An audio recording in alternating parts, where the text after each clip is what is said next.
Welcome to Retired but Not Retired, episode number 1.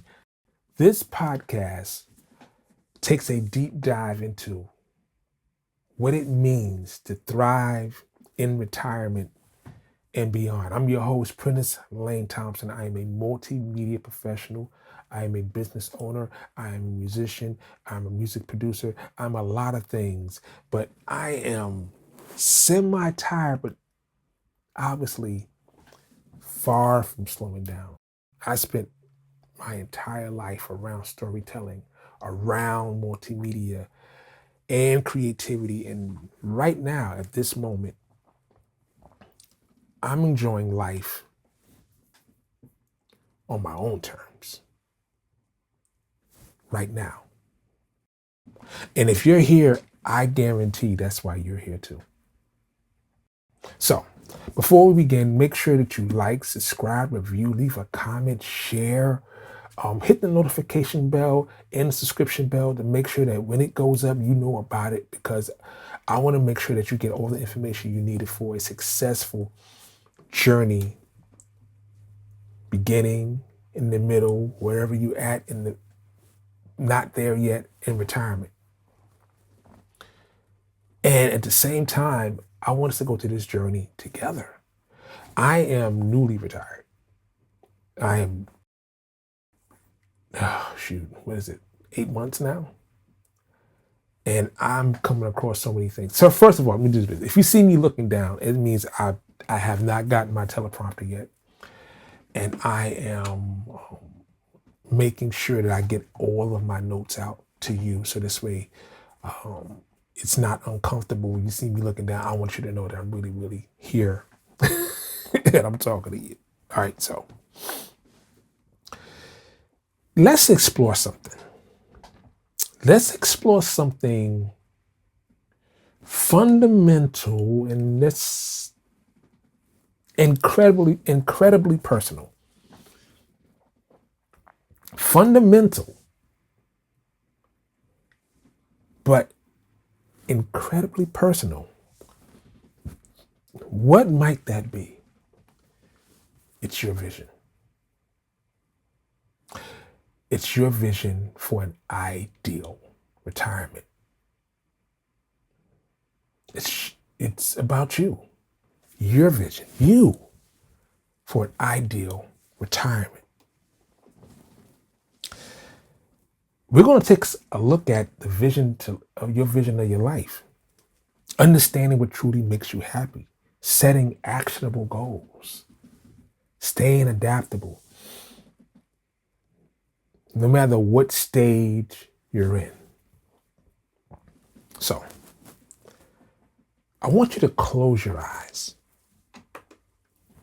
and I want you to start picturing what retirement means.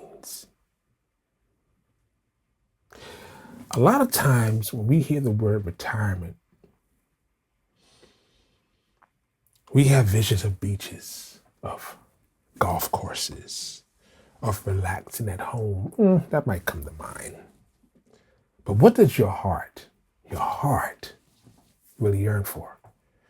Is it traveling the world? Is it spending time with family? Is it pursuing a long lost hobby, or maybe even volunteering in ways that you've never had before? In this episode, I want you to walk with me step by step from dream to plan. Dream to plan. So let's start envisioning this thing to hold the thing together. Okay. Let's start visualizing the dream. That's be part 1. Let's imagine, picture yourself waking up on an ideal day in retirement. Maybe it's a warm morning.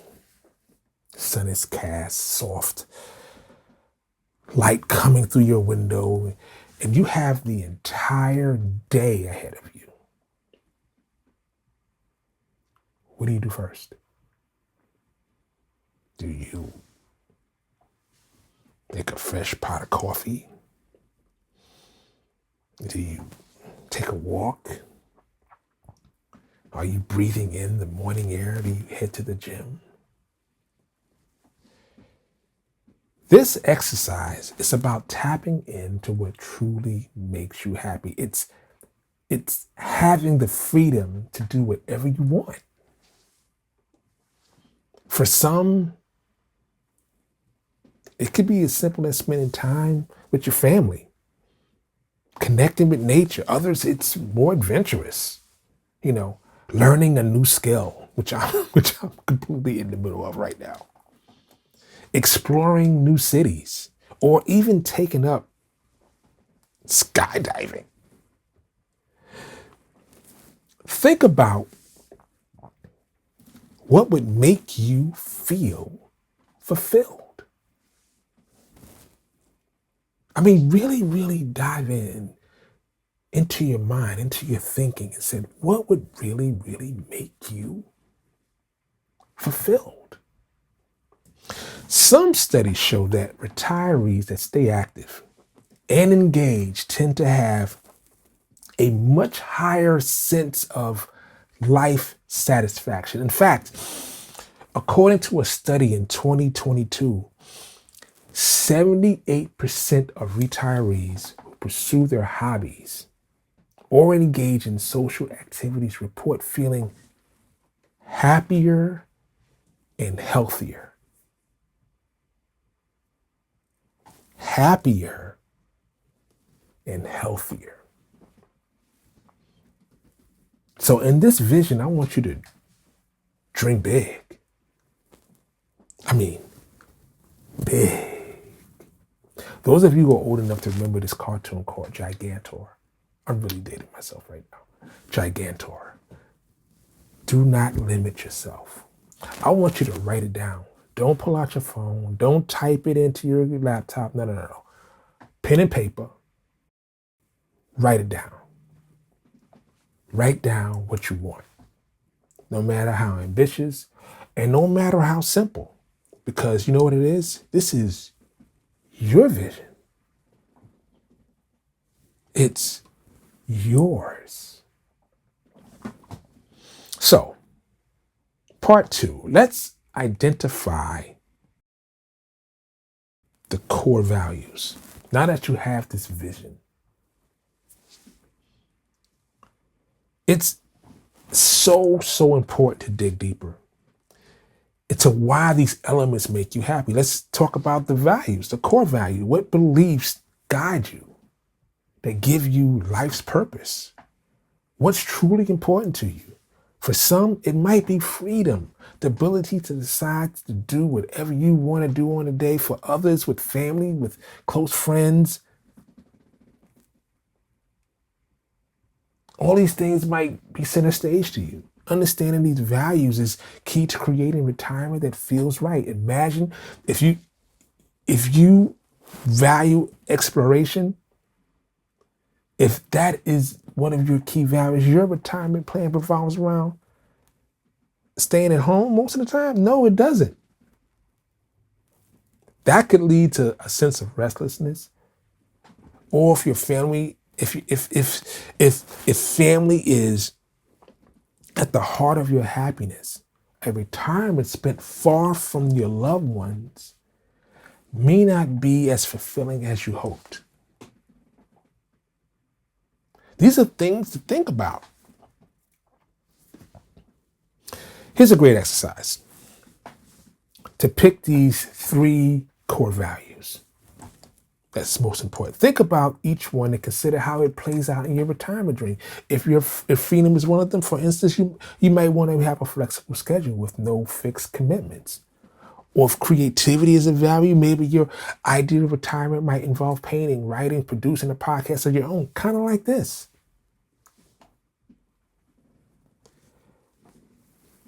Make it around you. I often tell people, I've owned recording studios majority of my life, homes and commercial. I do everything around how I think. This whole setup is about how I think. where I place this, where my hands go, how I'm sitting, where are the lights, what computer am I using, what window is this near, what time of day. I think about everything because my creativity revolves around me and how I think. So I have to be realistic. If my wife comes in and says, why don't you put the couch here and this here, I go, no. She may get mad and go, I don't understand why. Because it's not around how you think, it's around how I think. And I have to be cognizant of that. I have to make that important, that I make my creative space around how I think, how I feel. Because I understand my creativity is important to my well-being. And if it's not around that, I feel like I'm in a foreign place and I cannot create. It won't come out. So I have to make sure that these things are in place. With that being said, probably part 3 is like setting realistic goals. All right, so you got your vision. And you got your core value. Now it's time to translate those things into actionable goals. Let's make this completely real for you. Imagine you've always wanted to travel in retirement rather than setting a vague goal like, I want to see the world. Let's get specific. Let's break it down. Maybe you want to visit 3 countries each year. To make this happen, you have to start budgeting. You have to research destinations. You have to start planning itineraries. These are all essential to your plan. So having vague statements, I want to see the world and go and, no. Where you want to go? When you want to go? Why you want to go there? What do you want to see when you get there? What part of the country do you want to be in? All of these are questions that are very, very important to the success of your actionable goal. Similarly with family time. Decide how often you want to visit. How often you want to host family gatherings. Last year we did Thanksgiving here at home, in my home. If you're passionate about giving back, look into volunteering opportunities, align your skills and your values. The key is, no matter how ambitious, no matter how simple, it has to still be realistic.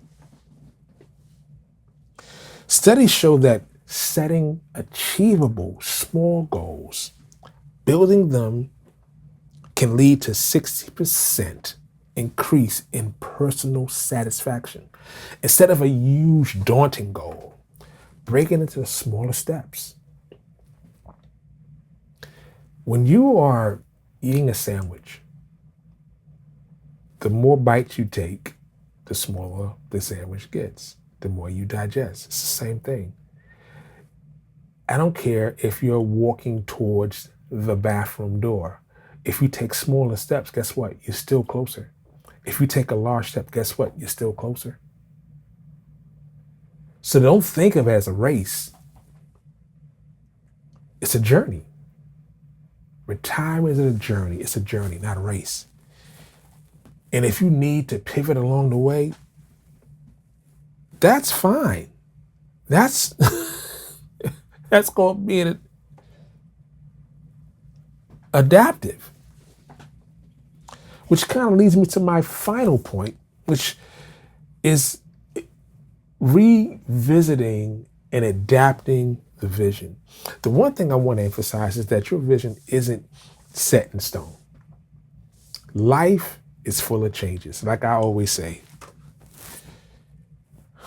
life be lifing. Life be lifing. Retirement is no different. You may discover new passions, face new, unexpected challenges, and you find ways to make you happy 5 years ago, the same way that brings you joy today, the thing that you think about when you were 13, how important your friends were. Half of you don't even know them jokers right now. Because there are things in your life you'll find like, man, I don't get a whole lot of joy out of this. I can tell you this personally. I spent my entire adult life desiring to be a music producer, and I'm still a music producer. But that was that was my life's dream. That's all I wanted to do. It's the last thing I do now. It's the easiest thing for me to do, but it's the last thing I do because I'm not in that space anymore. It's not what drives me. It doesn't get me up in the morning. It doesn't call me at night. Every so often, I'm like, oh, I should probably do something. But on a whole, not really. So you know what I had to do? I had to accept it. You know what another thing had to happen? The people around me that were in my music world, they had to accept it. Because I'm not driven by it. So when I say you have to be willing to revisit your goals and make adjustments as needed, you have to. If travel was a priority and now you're more interested in staying local, there's no harm in shifting your focus. The beauty of retirement is this. It's yours to shape. It's yours to reshape it as often as you like. Think of this as a retirement check-in. Every 6 months or so, sit down and look at your goals and see if they're still aligned with what you want. Are there new things you're interested in? This flexibility will ensure that your retirement stays meaningful and enjoyable, no matter how many interests evolve. So this is what I want you to do. I want you to really, really take these things to heart and understand that it's a journey and not a race. I want to thank you for joining me on the very first episode of this journey to visualize your plan, your ideal retirement. Today, we explored on how to dream big, identify what truly matters, setting realistic goals, staying adaptable. Remember, retirement is a new chapter. It's not the end of your story. It's a new chapter. It's not the end of your story. You have the power to make it what you want and more. God bless you. I'll see you next time.